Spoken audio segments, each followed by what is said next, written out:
ქალთა არასამთავრობო ორგანიზაცია ფონდი სოხუმისა და ბათუმის გენდერული საკონსულტაციო საბჭოს ორგანიზებით მრგვალი მაგიდა ჩატარდა დემოკრატიული ჩართულობის ცენტრში.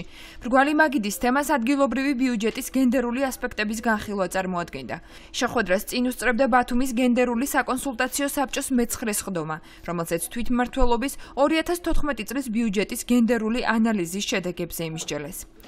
მომხსენებლებმა ყურადღება ბიუჯეტის დაგეგმარებისას გენდერული განათლების სისტემის შექმნაზე, გენდერის მიმართულებით კომპეტენციის ამაღლებაზე, სოციალური და ეკონომიკური გარემოს შეცვლაზე გაამახვილეს. თვითმმართველობის პროგრამებში დეფინიცია მარტოხელა დედა შეცვალოს დეფინიციით მარტოხელა მშობელი, იმიტომ რომ შეიძლება მარტოხელა მამასაც ჰქონდეს ძალიან სერიოზული პრობლემები და მას კიდევ უფრო მეტი მხარდაჭერა სჭირდება. პროგრამის სარგებელი იქნეს დათვლილი, მოხდეს მონიტორინგი პერიოდული შესრულების დროს და ახალი ბიუჯეტების შემუშავების პროცესში ამ დათვლილი სარგებლის და ბენეფიციარებზე მომხდარი გავლენის შედეგად იქნეს, ესე ვთქვათ, განკარგვა პრიორიტეტებისა და თანხების, ესე ვთქვათ, გამოყოფა. შეხვედრას სამოქალაქო მრჩეველთა საბჭოს წევრებიც ესწრებოდნენ.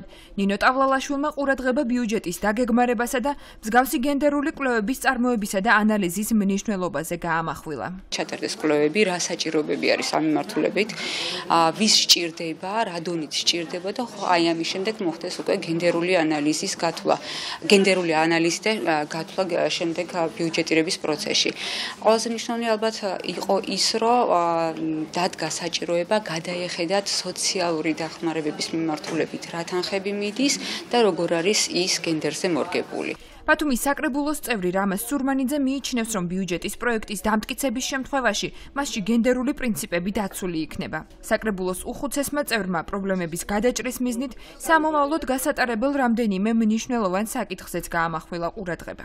პირველ რიგში მოხდეს დასაქმების საკითხის გადაწყვეტა. პირველ რიგში თუ მამაკაცების დასაქმება გადაწყვეტა, აქ ქალების საკითხის უკვე საკმაოდ შემსუბუქდება.